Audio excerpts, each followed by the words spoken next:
जम्मू कश्मीर की 4 राज्यसभा सीटों के लिए भारतीय जनता पार्टी ने अपने उम्मीदवारों का ऐलान कर दिया है। कश्मीर के बडगाम जिले के कुलबुग गांव से senior BJP leader doctor Ali Mohammad Mir को उम्मीदवार बनाया गया है। ये बडगाम जिले से पहली दफा है कि किसी लीडर का राज्यसभा के लिए नॉमिनेशन हुआ है। जी जम्मू कश्मीर लद्दाख से बात करते हुए डॉक्टर मीर ने कहा, बीजेपी वाहिद ऐसी पार्टी है जहां सबको बराबर दर्जा और मौका दिया जाता है। हर कारकुन को मेहनत की बुनियाद पर पहचान मिलती है। राज्यसभा इलेक्शंस के लिए भारतीय जनता पार्टी ने 3 नाम जो है नॉमिनेट किए और उसमें एक नाम ऐसा है जो भारतीय जनता पार्टी का कश्मीर घाटी से सबसे senior leader doctor Ali Mohammad Mir का है। अली मोहम्मद मीर कुलबुग इलाके से ताल्लुक रखते हैं जो जिला बडगाम का एक गांव है और अली मोहम्मद मीर ने सबसे पहले भारतीय जनता पार्टी ज्वाइन की और सबसे पहले तिरंगा जम्मू कश्मीर में जब बात करेंगे तो अली मोहम्मद मीर ने अपने घर पर चढ़ाया। अली मोहम्मद मीर को कल एक एजाज मिला अपनी पार्टी की जानिब से, इनको राज्यसभा इलेक्शंस के लिए नॉमिनेट किया गया, नामजद किया गया। हमारे साथ डॉक्टर अली मोहम्मद मीर साहब है, इनसे बात करने की कोशिश करेंगे कि कल पार्टी ने इनको जो इज्जत दी उस सिलसिले में इनका क्या कुछ कहना है। मीर साहब, सबसे पहले हम आपका खैर मकदम करते हैं और साथ साथ में आपको बधाई देते हैं नामजद होने के लिए। तो राज्यसभा इलेक्शंस में आपको नॉमिनेट किया गया है, जो आने वाले दिनों में राज्यसभा इलेक्शंस है, क्या कुछ लगता है आपको? भारतीय Janata party, national conference, Congress, कई ऐसे नॉमिनेशंस होंगे, कई ऐसे मेंबरान होंगे, लीडर्स होंगे जिनको नॉमिनेट किया गया है, जिनको ये इलेक्शंस में पार्टिसिपेट करना है। तो क्या कुछ लगता है आपको, राज्यसभा इलेक्शंस से क्या कुछ मुराद है? पहले मैं आपका शुक्रिया अदा करना चाहता हूँ, उसके बाद अपनी पार्टी हाईकमांड का, जिन्होंने मुझे आज ये जिम्मेदारी सौंपी और मेरे ऊपर भरोसा किया है, मुझे एक जिम्मेदारी आयद की है, मंडेट दिया है, इस चीज़ के काबिल समझा है कि नहीं मुझ में इतनी कैपेबिलिटी है अपने हाई कमांड को या अपने प्राइम मिनिस्टर ऑफ इंडिया या होम मिनिस्टर ऑफ इंडिया या डिफेंस ऑफ इंडिया को, जो हमारे नेशनल प्रेसिडेंट है JP नड्डा जी को, मैं उनका शुक्रिया अदा करना चाहता हूँ और उनको मुबारकबाद देना चाहता हूँ कि उन्होंने आज मुस्लिम संगठन को भी एक बड़ी रिप्रेजेंट दी। पहली बार कश्मीर घाटी में, खासकर बडगाम की बात में कर रहा हूँ कि बडगाम में पहली बार आज राज्यसभा कैंडिडेट खड़ा हो गया है पार्टी के नाम में। तो उसके साथ साथ जो आपने भी बात छेड़ी की, क्या लगता है, देखो सबसे बड़ा महत्वपूर्ण फैसला होता है मैंडेट। जो मैंडेट मेरे हाथ में आ गया है पार्टी के नाम से, तो मैं पार्टी को कभी इस चीज़ को रायगा नहीं करूँगी। पार्टी ने मुझे इतना इज्जत सम्मान दिया है। हार जीत ऊपर वाले के हाथ में, वो किसी के हाथ में नहीं है। जितना जितवाना वो तो सिर्फ खुदा के हाथ में, भगवान के हाथ में, ईश्वर के हाथ में है। हमारी कोशिश रहेगी, बाकी भारतीय जनता पार्टी एक कैंडिडेट जो बडगाम से, जम्मू से है, हमारे प्रेसिडेंट साहब सत शर्मा जी, वो और मैं एक ही कतार में बैठे हैं। इसी चीज का नाम भारतीय जनता पार्टी है। वो सीट तो पक्की, इसमें कोई शक नहीं है। दूसरी सीट पर राजनीति चल रही, देखेंगे क्या करें। और डॉक्टर साहब, साथ साथ में जानने की कोशिश करें, क्योंकि नेशनल कॉन्फ्रेंस इस वक्त मेजॉरिटी में है, साथ साथ में अपोजिशन भी है। लेकिन अगर हम बात करेंगे, नेशनल कॉन्फ्रेंस और कांग्रेस कोलिशन में चल रही है, लेकिन कल स्टेटमेंट सामने आया कि चौथी सीट पे जो है कहीं ना कहीं उनके बीच में अनबन खड़ी हुई है।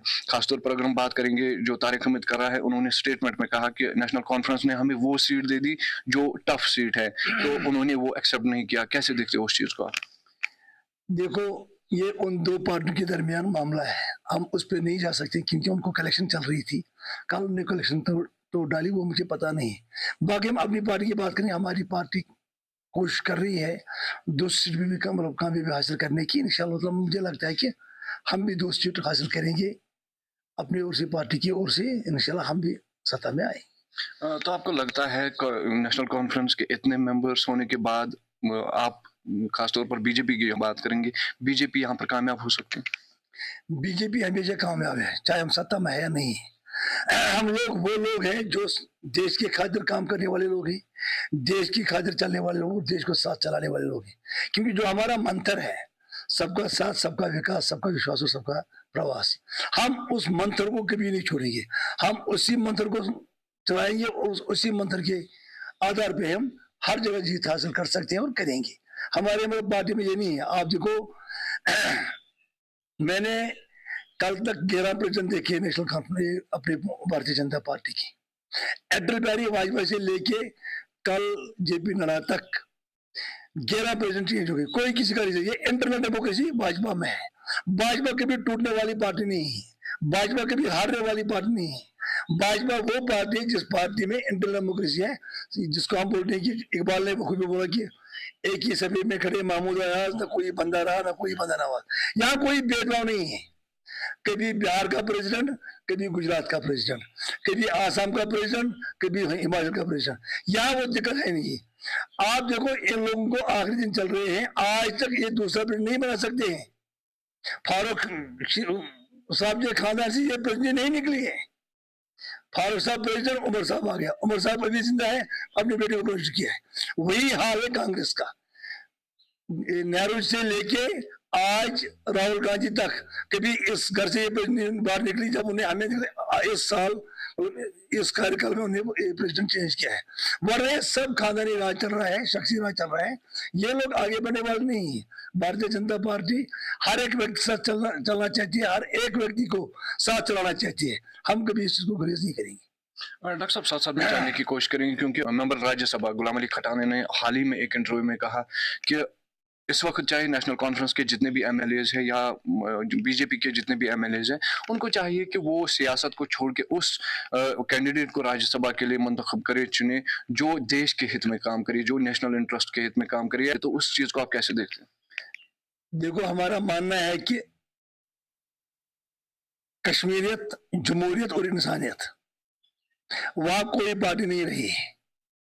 अगर हर कोई नागरिक इस देश का व्यक्ति है, उनको सोचना चाहिए कौन आदमी इस देश के लिए काम करे, इस देश के साथ चले और इस देश के साथ चलाए।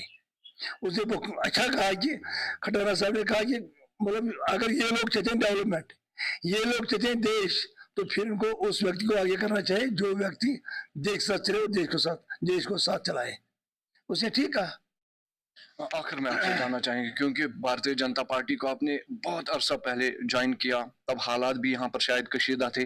मुख्तसरन आपसे जानना चाहेंगे कैसे ये सफर आपने तय किया, कहाँ से लेकर कहाँ? देखो, मुझे आज 30 साल हो गए, 31वां साल चल रहा है भारतीय जनता पार्टी में। उस वक्त दूर दूर तक हमें कहीं नजर नहीं आता था। मेरा एक आप जो गुरु है, एक उस्ताद ही है जिसने मुझे बोला कि भैया आप बीजेपी ज्वाइन करो। उस वक्त जहाँ जगमोहन साहब थे गवर्नर, वो इस गाँव में भी आए हैं। उसने इस गाँव को उस वक्त 20 लाख दिए। हमारे नंबर साहब बैठे हैं, इसका बाप उस वक्त जिंदा था, हाजी अब्दुल आई, उसने इस गाँव को 20 लाख रुपए थी। उसका एक एडवाइस था सकलानी मुझे, मैंने उससे बात की है, दोस्ताना था, उसे मुझे लिया। तो फिर उसे उस वक्त बोला कि भाई आप ज्वाइन करो पॉलिटिक्स, अगर कर रहा है तो बीजेपी करो। मैंने बोला भाई साहब बीजेपी कहीं है नहीं। उसे बोला आप करो, बीजेपी जरूर आएगी सेंटर में और बहुमत से आएगी। और अटल जी जब प्राइम मिनिस्टर बने, उसने बोला एक व्यक्ति आएगा जो पूरा यहाँ कैच करेगा, पूरा करेगा और 300 350 ऊपर सीटें लेगा और वन सरकार बनाएगा। तो हम सोच रहे थे, हमें लोगों ने बोला आप पागल हो गए हैं, आपने ये क्या किया है, कहीं सत्ता में नहीं है, यहाँ कब भाजपा आएगी। लेकिन हमारा एक विजन था, हमारा एक मार्टू था, हमने उस विजन को देखा है, उस मार्टू को क्रॉस किया है और भारतीय जनता पार्टी आ गई। बाकी हमने ये देख कर किया कि भारतीय जनता पार्टी में देश के लिए दर्द है। भारतीय जनता पार्टी राष्ट्रवाद पार्टी है, भारतीय जनता पार्टी एक देशभक्त पार्टी है। हम उसी चीज के साथ लगे हुए हैं। हमें दिक्कत नहीं, सत्ता में आए जाना है, हमें देश चलना चाहिए, देश के लोग चलना चाहिए और देश को साथ चलना चाहिए। बाकी में दिक्कत नहीं है, सत्ता कब आएगी, हम सत्ता में कब आएंगे, इनकी तरह कुर्सी कब हमारे पास, हमें दिक्कत नहीं है। चलिए, शुक्रिया हमारे साथ बात करने के लिए और इतना वक्त देने के लिए। बड़गाम के खान साहब इलाके में अगर हम बात करेंगे, कई ऐसे लीडरान निकले हैं जो असेंबली तक गए, जिन्होंने मिनिस्ट्री संभाली। लेकिन अब की बार अगर हम बात करेंगे भारतीय जनता पार्टी का senior most leader doctor Ali Mohammad Mir, जो कि पहला लीडर है यहाँ के इलाके का, खासतौर पर बड़गाम जिले की जब हम बात करते हैं, बड़गाम का जो राज्यसभा के लिए नॉमिनेट हुए हैं। हालांकि नॉमिनेशन कल दिन में निकली और आज अगर हम बात करेंगे, इनको नॉमिनेशन फॉर्म सबमिट करने हैं और अब की बार देखा जाएगा कि जो असेंबली इस वक्त फंक्शनल है, कौन से लीडरान को, कौन से मेंबर्स को वो वहां पर इलेक्ट करेंगे, किस पार्टी को वोट्स मिलेंगे, किस कैंडिडेट को वोट मिलेंगे। जिला बड़गाम के कोलबुग से मैं जी जम्मू कश्मीर लद्दाख के लिए नूरुल अमीन।